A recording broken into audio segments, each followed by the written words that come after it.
Mateus capítulo 17, versículos de 24 a 27 oferece uma narrativa envolvente que ilustra tanto a sabedoria prática quanto o poder sobrenatural de Jesus Cristo. Em Cafarnaum, um centro importante durante o ministério de Jesus, este episódio aborda a questão do pagamento do imposto do templo. A narrativa começa com uma pergunta feita a Pedro pelos cobradores de impostos, questionando se Jesus cumpria com suas obrigações fiscais. A maneira como Jesus aborda essa questão oferece princípios profundos sobre natureza e missão. Ele usa o momento para ensinar sobre a relação entre as obrigações terrenas e a posição espiritual, enfatizando que, embora isento, ele escolhe pagar para evitar escândalos. O milagre que acontece em seguida, de prover o imposto através de um peixe, não só deixa claro a sua divindade e controle sobre a natureza, mas também reforça a ideia de que Deus providencia de maneiras inesperadas. Este relato serve como um poderoso lembrete da ligação entre a nossa vida espiritual e a responsabilidade civil que nos cerca. E é sobre isso que vamos refletir nessa mensagem. Então, deixe o like, se inscreva no canal e ative todas as notificações para não perder nenhuma das nossas mensagens. E fique comigo até o final, porque há uma palavra de Deus para você. Quando chegaram a Cafarnaum, os cobradores do imposto do templo se aproximaram de Pedro e perguntaram: "O mestre de vocês não paga o imposto do templo?" O imposto do templo mencionado nessa passagem refere-se ao imposto anual que os judeus pagavam para suporte do templo de Jerusalém. Ele tinha suas raízes no que era originalmente uma contribuição para o tabernáculo, conforme descrito em Êxodo capítulo 30, versículos de 11 a 16. A taxa estabelecida era de meio siclo, que era uma pequena quantidade de prata. Este imposto era obrigatório para todos os judeus adultos, independentemente de sua situação socioeconômica, e era usado para cobrir os custos de manutenção do templo e para financiar os sacrifícios e serviços religiosos. Por ser um tributo religioso, ele tinha um significado espiritual profundo, simbolizando a participação e o compromisso do povo judeu com o templo e suas práticas. Durante o período do Segundo Templo, especialmente em torno do Templo de Jesus, esse imposto era coletado rigorosamente até mesmo dos judeus que viviam fora da Judéia, mostrando a extensa influência e a importância do templo na vida judaica. O pagamento era geralmente feito no mês de Adar, antes da Páscoa.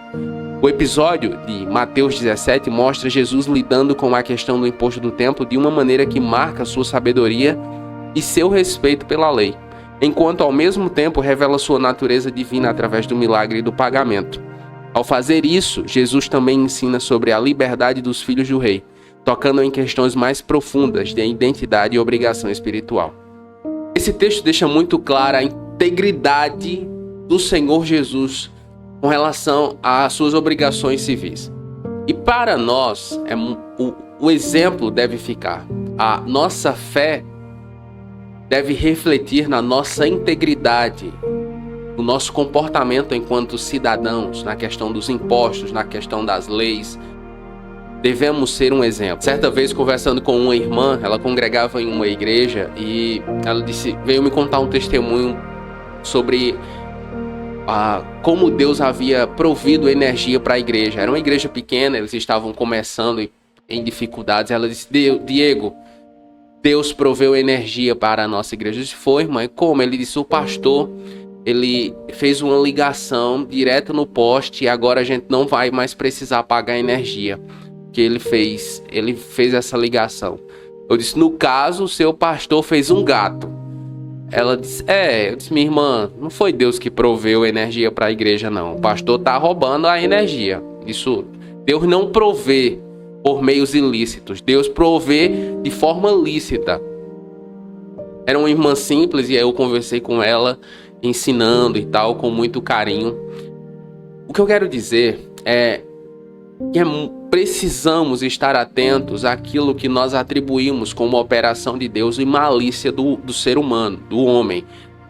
Em Provérbios capítulo 12, versículo 19, está escrito: "Os lábios honestos durarão para sempre, mas a língua mentirosa dura apenas um momento." Deus se agrada da honestidade e da integridade. "Sim, ele paga", respondeu Pedro. E quando Pedro entrou em casa, Jesus foi o primeiro a falar: O que você acha, Simão?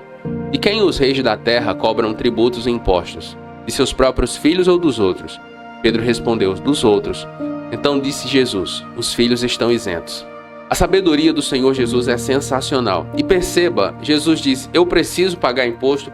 Pedro entende que Jesus está dizendo: não, nós não precisaremos pagar impostos. Mas para evitar um conflito desnecessário, o Senhor Jesus paga o imposto. Em Provérbios capítulo 3, versículos 21 a 23 está escrito: meu filho, não perca de vista a sabedoria e o discernimento. Guarde-os, pois eles serão vida para você e um adorno para o seu pescoço. Ao olhar para a atitude de Jesus, eu aprendo demais. Ele não era obrigado a pagar o imposto, porque ele é o ele é o príncipe do reino. Mas ele pagou para evitar um conflito desnecessário.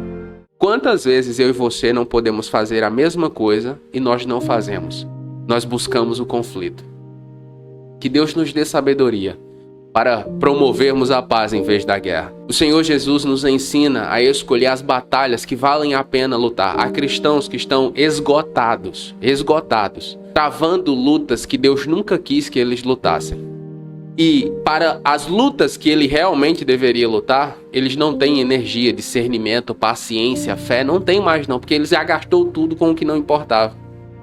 Em Efésios capítulo 6, versículo 12, o apóstolo Paulo escreve: pois a nossa luta não é contra seres humanos, mas contra os poderes e autoridades, contra os dominadores deste mundo de trevas, contra as forças espirituais do mal nas regiões celestiais.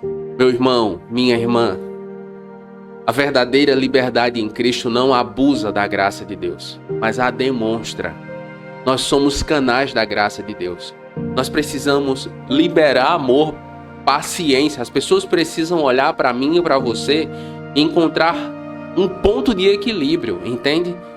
O apóstolo Paulo, em Gálatas 5,13, ele diz: vocês, irmãos, foram chamados para a liberdade, mas não usem a liberdade para dar ocasião à carne. Ao contrário, sirvam uns aos outros mediante o amor. Vamos servir as pessoas, vamos amar as pessoas. Nós precisamos ser intencionais nisso. Mas para não os escandalizar, vá ao mar, lance um anzol e abra a boca do primeiro peixe que você pegar. Lá você encontrará uma moeda suficiente para pagar o meu e o seu imposto. Pegue-a e dê a eles. O Senhor Deus, Ele cuida de nossas necessidades de forma que jamais vamos imaginar. Esse milagre é lindo demais. E Ele aborda questões do dia a dia. Veja, Jesus cura pessoas, ressuscita pessoas. Ele faz... Mas Ele sempre está operando em questões do dia a dia. Ele multiplica pão e peixe para a multidão comer que está com fome. Aqui Ele provê para que o imposto seja pago. Deus quer cuidar de nós. Ele quer cuidar da área financeira da nossa vida. Eu falo sobre isso de maneira bem detalhada no meu curso Finanças Saudáveis à Luz da Bíblia. Nele eu reuni praticamente todos os princípios bíblicos sobre a administração financeira. E a vontade de Deus para essa área da nossa vida. Se você precisa de ajuda nesse sentido, eu acredito que Ele é o guia e vai levar você para o próximo nível. Eu vou deixar o link dele na descrição desse vídeo aqui. Voltando à mensagem, é importante notar que obedecer a Deus traz soluções divinas, sobrenaturais para problemas naturais. Pagar imposto era um problema natural. Assim como era difícil para eles, também o é para nós hoje. As pessoas, eu cresci, meu pai falando mal do Brasil. E os jornais falam mal do Brasil. Todo mundo fala mal do Brasil. Mas quando eu comecei a entender a Bíblia Sagrada de forma mais profunda, a mente me vem, quando eu penso no Brasil, o cativeiro de Israel durante os 70 anos. E o profeta Jeremias escreve a eles, porque o povo quer se revoltar, o povo quer se rebelar, o povo não quer aceitar o cativeiro. Jeremias escreve uma carta que Deus manda. Isso está em Jeremias capítulo 29. E Deus ordena que eles orem pela paz da cidade, que eles trabalhem, que eles se casem, e eles procurem a paz da cidade, porque na paz deles, eles teriam paz. E o Senhor Deus os exorta a que eles prosperem ali. Eu acredito que falta muito disso na nossa nação e em nós cristãos especialmente. Nós estamos muitas vezes seguindo o curso da multidão e gritando que está tudo errado e queremos mudar no braço e tal. Mas nós mesmos não mudamos, não faz sentido que eu queira uma mudança global quando ela não é real em mim. Em Josué capítulo 1, versículo 9, o Senhor Deus diz a Josué: Não fui eu que lhe ordenei? Seja forte e corajoso. Não se apavore nem desanime, pois o Senhor, seu Deus, estará com você por onde você andar. Meu irmão, Deus quer mudar você e a mim. E essa mudança ela vai se espalhar. Mas ela precisa ser genuína primeiro em nós. Quando ela for genuína em nós, então ela vai se espalhar para o contexto em que nós estamos plantados. Vamos orar? Pai Santo, nós lhe agradecemos por tua sabedoria e providência, como reveladas no texto de Mateus 17, onde nos mostraste a importância de cumprir nossas obrigações diárias, mesmo sendo livre de todas elas. Ensina-nos, Pai, a equilibrar nossa liberdade em Cristo com nossa responsabilidade para com o mundo, escolhendo agir de maneira que evite escândalos e promova a paz. Eu imploro, Pai, que o Senhor nos guie nesse sentido, como o Senhor guiou a Pedro.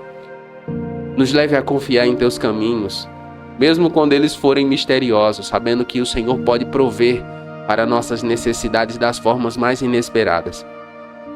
Que nossa fé no Senhor cresça cada vez mais, à medida que testemunhamos tua capacidade de fazer o impossível em nossas vidas diárias. Senhor, ajuda-nos a ser luzes neste mundo, refletindo tua verdade e justiça em cada ação que tomamos, vendo que até nossas menores decisões podem testificar de tua grandeza e amor. Em nome de Jesus, nós oramos crendo. Amém. Qual foi a parte dessa mensagem que mais falou com você? Me diga nos comentários. E se você quer saber como a pergunta certa atrai a cura, assista o vídeo que vai aparecer na tela. Eu tenho certeza que ele vai edificar a sua vida. Nos comentários, faça seu pedido de oração e nós estaremos orando com você e por você. E se ficou comigo até aqui, escreva aí nos comentários: o Deus que provê. Eu vou saber que você ficou comigo até o final. Eu oro para que Deus abençoe a sua vida e até a próxima.